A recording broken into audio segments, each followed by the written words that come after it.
गई थी। एक बार गई तो कई बार है, लेकिन उस बार मैं आपके साथ गई थी। तुम मेरे साथ क्यों गई थी? आपके साथ क्यों गई थी? हाँ, तुम्हें मालूम नहीं है? अरे तुम मेरे साथ क्यों गई थी? कौशल्या क्यों नहीं गई? सुमित्रा क्यों नहीं गई? तुम क्यों गई मेरे साथ? मेरा जाना अनिवार्य था महाराज। अनिवार्य था? हाँ, मैं इसलिए आपके साथ गई थी। तुम किसी प्रश्न जो होता है, तुम उस प्रश्न का उत्तर नहीं हो जो अनिवार्य था, कि नहीं इस प्रश्न का उत्तर तुम ही हो और कुछ कोई विकल्प नहीं है, तुम क्यों गई थी महाराज? अच्छा, तुम गई थी मेरे साथ, ठीक जी। है, मान लिया गई थी। देवासुर संग्राम चल रहा था। अच्छा, आपके रथ के पहिए की कील निकल गई थी। देवासुर संग्राम? जी महाराज। यानी कि देव धन असुर, असुर, देवताओं और असुरों के संग्राम को, युद्ध को देवासुर संग्राम कहते हैं। जी महाराज। अच्छा, तुम गई, फिर? आप युद्ध कर रहे थे। युद्ध करते समय आपके रथ के पहिए की कील निकल गई। कील निकल गई? जब मैंने देखा कि रथ के पहिए की कील निकल गई, तो मैंने अपनी उंगली आपके रथ के उस पहिए पर लगाई। आप युद्ध जीत गए। तब मुझे आपने कहा था, रानी आज मैं विजयी हो गया, आप मुझसे कुछ वरदान मांग लो। मैंने तुमसे कहा था महाराज, जब मेरा समय होगा तब मैं वो वरदान मांगूंगी। महारानी कैकेयी खड़े है, तुम परेशान ना हो। महारानी कैकेयी, तुम कह रही हो कि रथ के पहिए की कील निकल गई थी, मैंने उसमें अपनी उंगली लगा दी। तो एक बात बताओ कि उंगली हड्डी और मांस की होती है कि नहीं होती है? तो भाई जब तुमने उंगली लगाई होगी, रथ चला होगा, युद्ध हुआ होगा, तो तुम्हारी उंगली कटी नहीं, कट जाना चाहिए। कभी कभी दिया गया श्राप व्यक्ति के जीवन में वरदान बन जाता है। ऐसा दशरथ जी के साथ में भी हुआ है और महारानी कैकेयी जी के पास में भी हुआ है। मतलब इनका श्राप राजा दशरथ के लिए वरदान बन गया है? हाँ, सही है। मुझे पता था कि ब्यास जी आप जरूर, हाँ, क्योंकि आप केके प्रदेश के लगते हैं। चलो अच्छी बात है। तो वहां पर मैंने तुमसे क्या कहा था? जिस समय हाँ, याद आ गया, जिस समय सम्रासुर नाम के राक्षस से मेरा युद्ध हो रहा था, पहिए की कील निकल गई, महारानी कैकेयी ने अपनी उंगली लगा दी, और जब उंगली लगा दी तो मैं युद्ध में विजयी हो गया। और महारानी कैकेयी की उंगली कटी क्यों नहीं, ये थोड़ा विचार नहीं है व्यास जी? क्योंकि समाज में अगर ये प्रश्न रखा गया है तो उस प्रश्न का उत्तर भी बहुत जरूरी होता है? महारानी कैकेयी की उंगली क्यों नहीं कटी? महारानी कैकेयी की उंगली इसलिए नहीं कटी क्योंकि महारानी कैकेयी की उंगली थी वज्र की। वज्र, जब वज्र की थी, कौन सी उंगली वज्र की थी? तर्जनी। तर्जनी। अब ये तर्जनी उंगली वज्र की कैसे हुई? अब प्रश्न ये बनता है कि महारानी कैकेयी की जो उंगली तर्जनी थी वो वज्र की कैसे हुई? जब महारानी कैकेयी बहुत छोटी थी तो ऋषि लोमस ऋषि तपस्या कर रहे थे। तो तपस्या करते करते इतने तपस्या में मग्न हो गए कि तपस्या करते करते उनके शरीर को दी ने अपना आवरण बना लिया। दी क्या बोलते हैं हम सब लोग? दी। हाँ, दी ही बोलते हैं। दी। मां ऋषि लोमस के शरीर में दी लग चुकी थी, पूरा शरीर दी का आवरण बन गया था, उनका शरीर दिखाई नहीं दे रहा था। और महारानी कैकेयी खेलते खेलते वहां पर पहुंची और महारानी कैकेयी उस दी को उसी तर्जनी की उंगली से कुदेड़ने लगी। जब कुदेड़ने लगी तो महारानी कैकेयी की उंगली लोमस ऋषि के आंख में लग गई, तो उनकी तपस्या समाप्त हो गई। तो ऋषि लोमस ने महारानी कैकेयी को श्राप दे दिया कि तुम्हारी जिस उंगली से तुमने मेरी तपस्या भंग की है, जाओ तुम्हारी ये उंगली वज्र की हो जाए।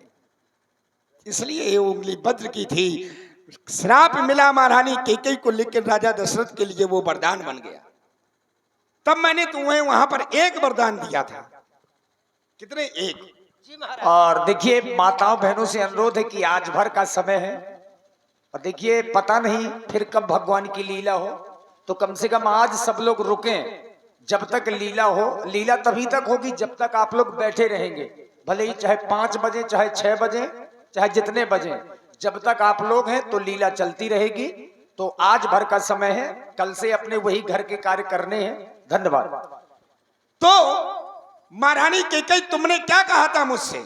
जब मेरा समय होगा तब मैं वरदान मांगूंगा। महाराज इस वरदान को अपने पास रखो, जब समय आएगा तब मैं मांग लूंगी। मन कहा चलो ठीक है।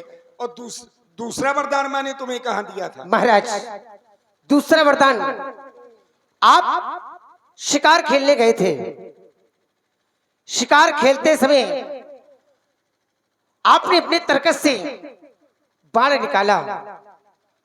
जैसे ही बाण निकाला अपने तरकस से, तो वो बाण आपकी उंगली में चित गया।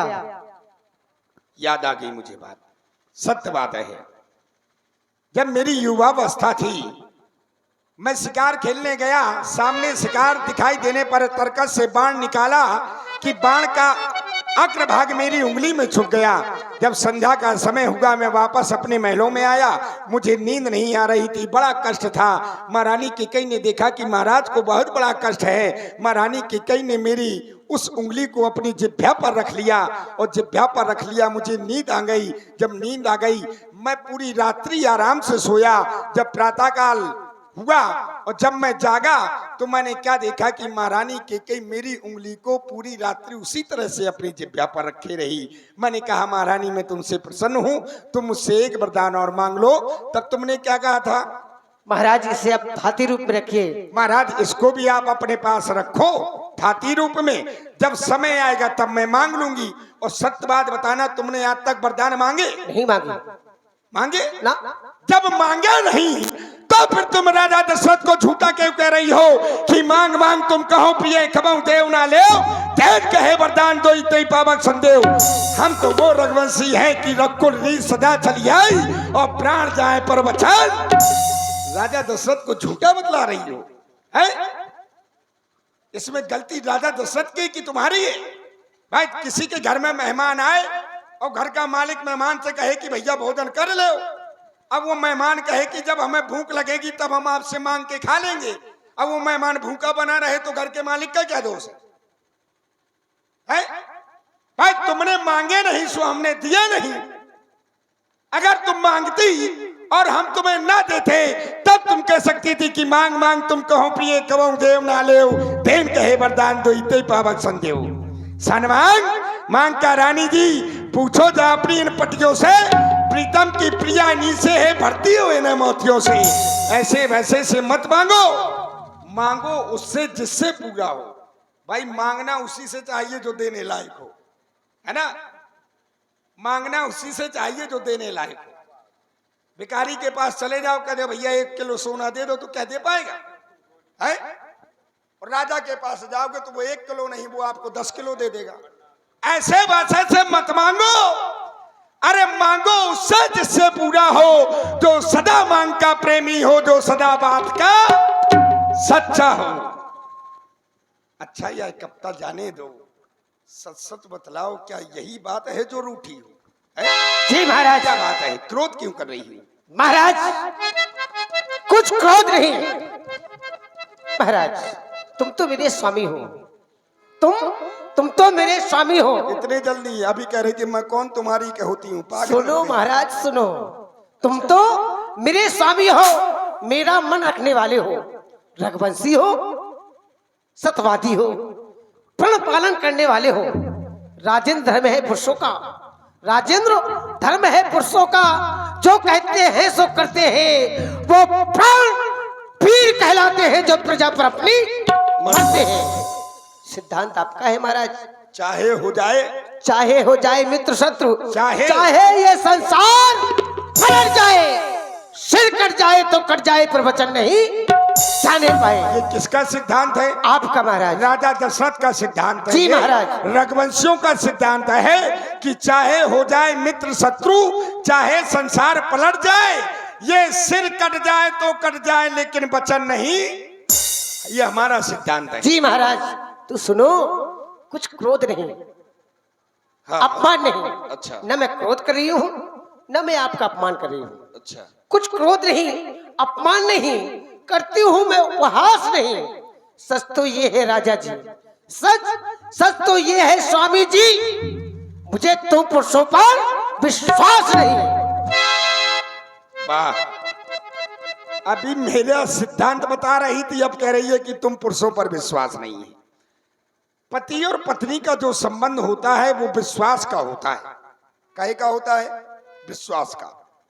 पति और पत्नी का संबंध विश्वास का होता है, और जब विश्वास समाप्त हो जाता है तो फिर वो संबंध भी समाप्त हो जाता है। वंदे भवानी शंकरऊ सिद्धा विश्वास रूपणऊ, ये प्रतीक है। जिस समय मैया सती को भगवान शंकर पर विश्वास नहीं हुआ, वो संबंध समाप्त हो गया। संबंध समाप्त हो गया तो बाद में हुआ क्या कि सती जी को अपना शरीर त्यागना पड़ा। वो आज तुम अपने पति से कह रही हो कि तुम पर विश्वास नहीं है। बिल्कुल नहीं महाराज। सुनो, विश्वास करो। बिल्कुल नहीं। क्योंकि तुम जानती हो कि चढ़ जाए वो तीर कमान में, ये कमान ना बदले, ये चल जाए छुरी गर्दन पर, लेकिन जुबान हम वो महाराज चिकनी चुपड़ी बातें कहकर। अच्छा ये बताओ, तुम्हें विश्वास नहीं? बिल्कुल नहीं। कैसे होगा विश्वास? चिकनी चुपड़ी बातें कहकर मुझ अबला को मत बहकाओ, मैं तुम्हारी बातों में बहकने वाली नहीं महाराज। चिकनी चुपड़ी बातें कहकर मुझ अबला को मत बहकाओ। सच्चे हो यदि रघुवंशी, सच्चे हो यदि रघुवंशी, तो सौगंध राम की खा जाओ। क्या कह रही हो? राम की सौगंध? जी महाराज। और आप हैं भाई पप्पू भैया और आकाश, 11 लूंगा तब तुझे विश्वास होगा। जी महाराज। कैसी निष्ठुरता भरी बात कर रही है तुम, है? इस संसार में कोई ऐसा व्यक्ति है जो अपने मुख से राम की सौगंध लेगा? अगर आज मैं राम की सौगंध नहीं लेता तो ये कहेगी कि मैं कौशल्या को चाहता हूं। ये आकाश के तारे चाहे पृथ्वी पर पलट जाएं, ये पृथ्वी के जीव चाहे आकाश में मगर जाएं, ये माणिक समुद्र में हो चाहे पहाड़ों में मगर जाएं, लेकिन महारानी हम वो नहीं जो अपनी बात से मुकर जाएं।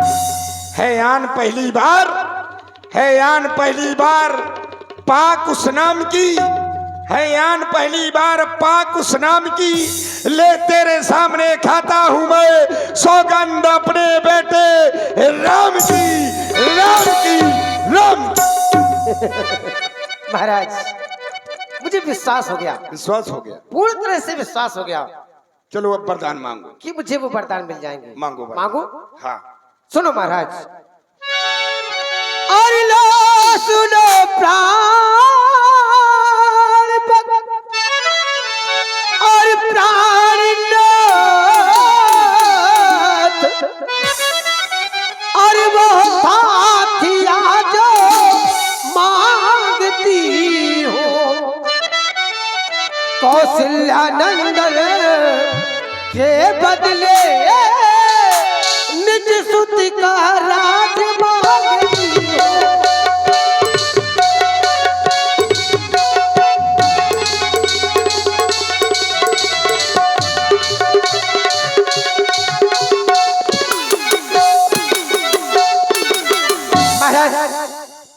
मैं अपने बेटा भरत को इस अयोध्या का राज मांग रही हूँ। पहले वरदान में? जी महाराज। इतनी छोटी सी बात? छोटी सी बात है, बहुत छोटी बात है। अच्छा भाई मेरे लिए जैसे राम है वैसे भरत है। जैसे मैं तुम्हारे पास आया था, कह देती कि महाराज इस अयोध्या का राजा राम नहीं बनेगा, इस अयोध्या का राजा मेरा बेटा भरत बनेगा। चाहे भरत राजा बने चाहे राम राजा बने, मेरे लिए बराबर है। ठीक है, चलो मैंने तुम्हें पहला वरदान दिया महाराज। दिया। दूसरा मांग लो। दूसरा मांग। सुनो महाराज, दूसरा वर मांगो कर जोरी। दूसरे वरदान में हाथ क्यों जोड़ रही हो? विशेष है। व्यक्ति हाथ कब जोड़ता है? जब सारी सीमा समाप्त हो जाती है ना। जब सारे सीमाएं समाप्त हो जाती है, तुम कह रही हो दूसर वर मांगू कर जोरी, हाथ जोड़ रही हो। जी इसका महाराज। मतलब हाथ जोड़ रही हो तो ये वरदान कोई बहुत विशेष होगा, जी महाराज। है ना। अगर ये वरदान विशेष है तो राजा दशरथ भी ये कहता है कि तुम्हारा अगर वरदान है विशेष तो वरदान नहीं रहेगा शेष, तुम मांगो। सुनो महाराज, दूसर पर मांगो करजोरी, पूर्व हो नाथ मनोरथ मोरी। मेरी मनोरथ पूरी होगी? अवश्य होगी। तो सुनो महाराज, दूसरा वर जो है मेरा, दूसरा वर जो है मेरा, तो सुनकर कंपित मत होना, सुनकर कंपित मत होना। छत्री नरेश कहलाते हो, छत्री नरेश कहलाते हो, तो सबसे विचलित मत होना। कदापि नहीं।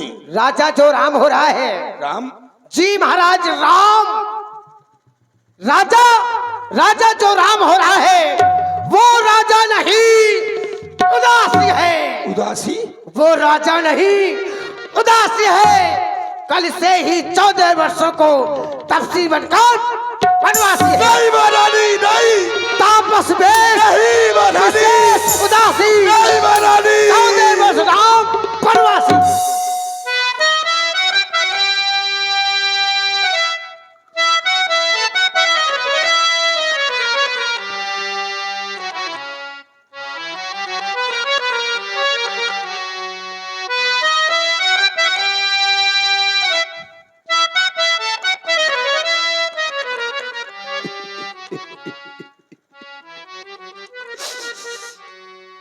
फंस गया,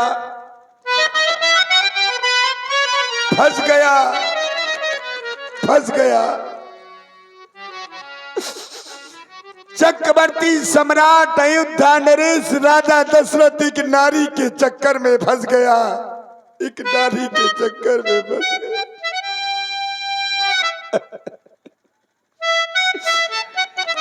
महारानी कैकेयी, तूने जो ये दूसरा वरदान मांगा, ये वरदान तूने अच्छा नहीं मांगा। ये वरदान अपना वापस ले ले महारानी कैकेयी, वापस ले ले। तेरे इस वरदान से ये अयोध्या अनाथ हो जाएगी। अरे मैं एक पिता हूँ और पिता के लिए तो सभी पुत्र प्राणों के समान होते हैं।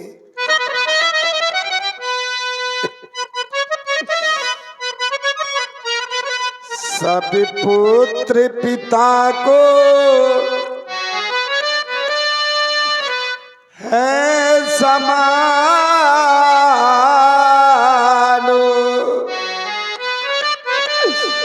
यह तू भी बातों जानती है।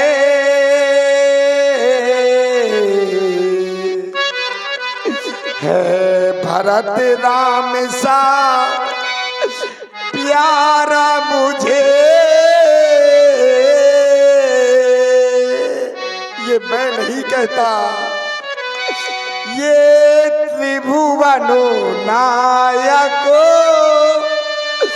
साक्षी है।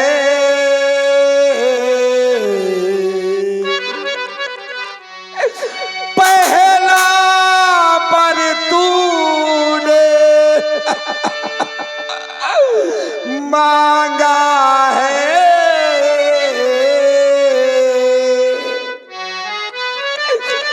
वह हुआ नहीं है। भारे मुझे ये मिल जाए राज्य भरत ही को,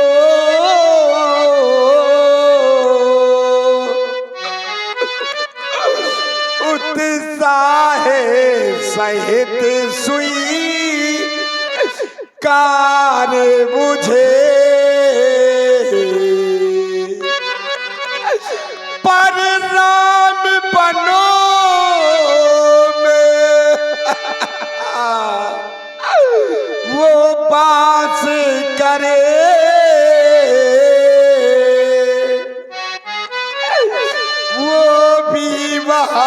14 बरसों को इसमें क्या तूने सोचा है, मैं समझ न पाया तेरे इन भेदों को। महारानी के गई, आज तक मैं तेरे हृदय के इन भेदों को नहीं जान पाया कि कितनी बड़ी निष्ठुरता तू लेकर के बैठी थी। देख अपना दूसरा वरदान वापस ले ले। अगर महारानी के कई राम बन को चला गया तो ये अयोध्या नाश हो जाएगी, अगर राम बन को चला गया तो मेरे प्राण चले जाएंगे। देख तेरा जो ये पति, तेरा पूज्य देवता है, आज तेरे सामने हाथ जोड़ता है और तेरे पांव पकड़ता है, पांव पकड़ करके तुझसे भीख मांग रहा है कि तू अपना दूसरा वरदान वापस ले ले। महारानी वापस ले ले।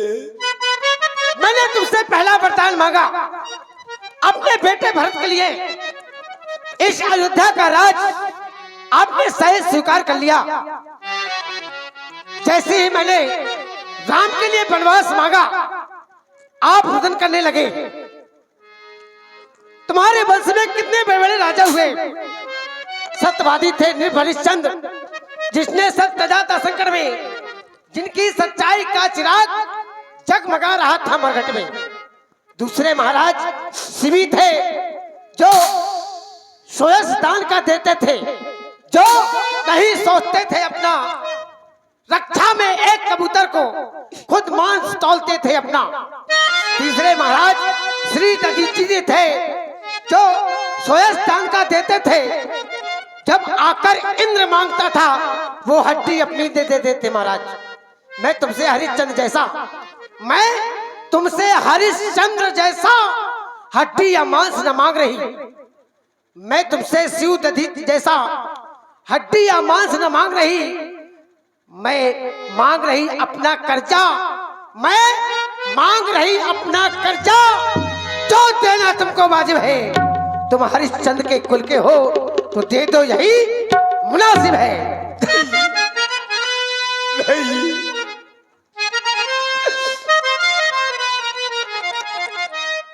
मैंने तेरे सामने हाथ जोड़ लिए, तू हमारे वंश की कहानी सुनाने लगी। आज तू राजा दशरथ को वंश की कहानी सुनाने लगी। महारानी केकई, मेरा कुछ नहीं बिगड़ता महारानी केकई, जो तू मुझको ललकार रही। लेकिन याद रख महारानी, तू आज अपने हाथों अपने पांव कुल्हाड़ी मार रही, क्योंकि तू आज नहीं है आपे में, महारानी केकई। लेकिन याद रखना, जिस दिन तू आपे में आएगी, उस दिन महारानी केकई तू अपनी करनी पर वो सिर धर कर पछताएगी, सिर धुर करके पछताएगी। महाराज देख, अभी कुछ नहीं बिगड़ा। मैं एक बात तुझसे पूछना चाहता हूँ कि राम ने तेरा क्या बिगाड़ा था?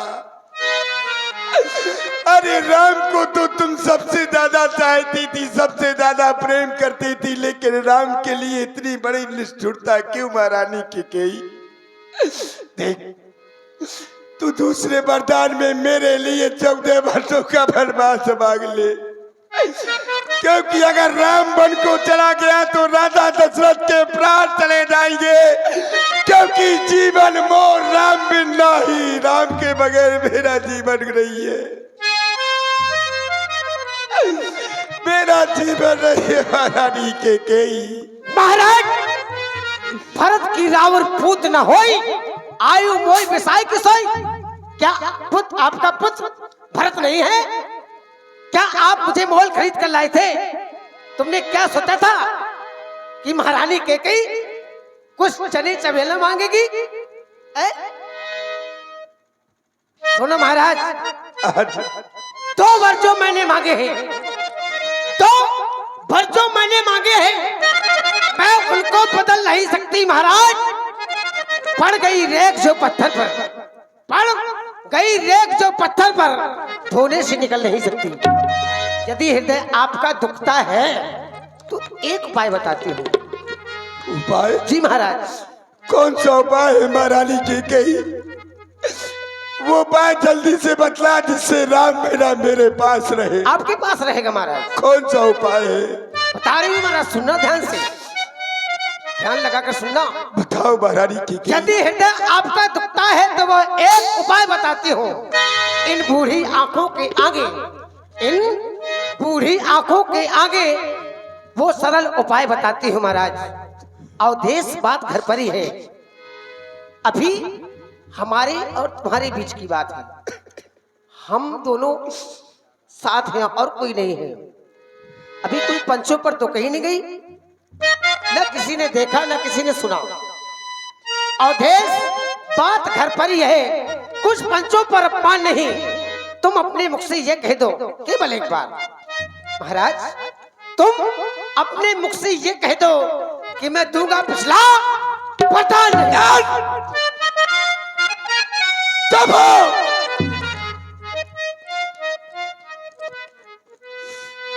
कब होगा? अब एक शब्द नहीं। क्या कह रही है कि मैं अपने मुख से ये कह दूं कि मैं दूसरा वरदान नहीं दूंगा? जी महाराज। शांत, अब एक शब्द नहीं निकालना, क्योंकि कोई भी पति अपनी पत्नी को कभी नीच नहीं कहता, लेकिन आज ये राजा दशरथ तुझे नीच कहकर के संबोधित करेगा, क्योंकि आज तूने पत्नी की सारी सीमाएं समाप्त कर दी है। ओ नीच बुद्धि वाली नारी, ओ नीच बुद्धि वाली नारी, तू जैसे हमें गिराती है, जो सत्य हमारा जीवन है उससे तू हमें डिगाती है। हम इस रघुवंश की सफेद स्वच्छ चादर में अरे कभी कालवा नहीं लगने देंगे। हम अपना सब कुछ दे देंगे, लेकिन अपने वचन नहीं जाने देंगे। महाराज, आज राजा दशरथ बड़ी विषम परिस्थिति में फंस चुका है। अगर मैं महारानी कैकेयी को वरदान देता हूँ, हाँ कहता हूँ, तो मेरा राम जा रहा है। अगर ना कहता हूँ तो रघुवंशियों का धर्म जा रहा है। राजा दशरथ करे तो क्या करे? अगर हाँ करूँ तो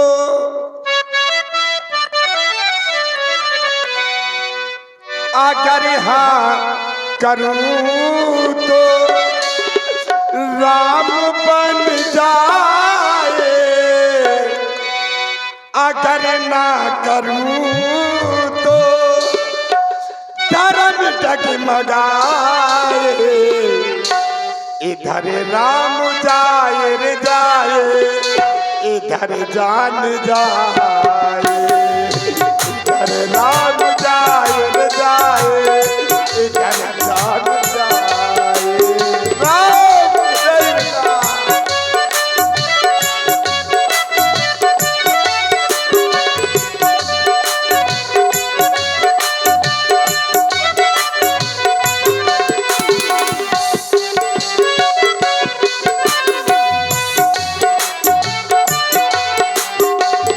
अगर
कमल हो रहा, अगर हाँ करूं तो राम बन जाए, अगर ना करूं तो धर्म डगमगाए। इधर राम जाए रे जाए, इधर जान जाए, इधर राम जाए रे जाए, इधर जान जाए।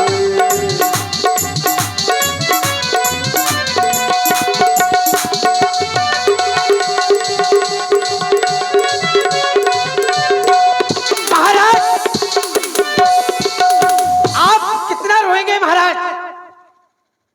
बहुत प्रात मुनि भेष धर जो न राम बन जाए मोर मरण।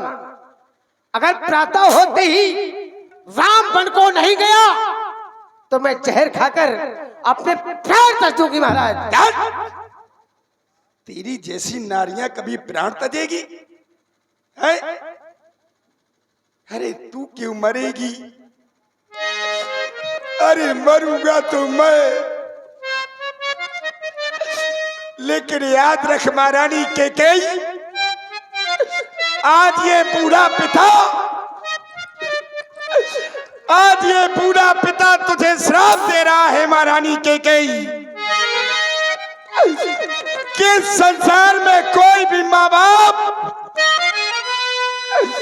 इस संसार में कोई भी माँ बाप अपनी बेटी का नाम केकई नहीं रखेगा। अपनी बेटी का नाम केकई नहीं रखेगा, केकई नहीं रखेगा। ले आंचल पसार, ये कर्जा भी ले, दान भी ले राज भरत को, और राम को 14 वर्ष का वनवास भी ले, और राजा दशरथ के प्राण भी ले। राम राम बेटे मेरे पास रहना राम। हो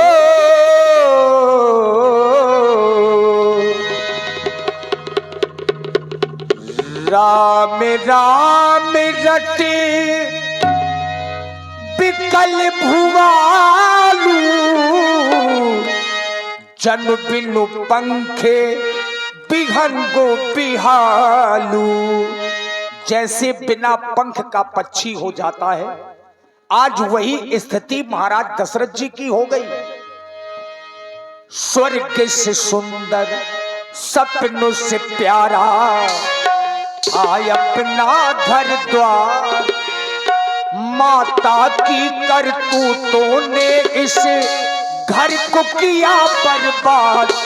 किसी का प्यार न रूठे, किसी का घर द्वार न छूटे, किसी का प्यार न रूठे, किसी का घर द्वार न छूटे।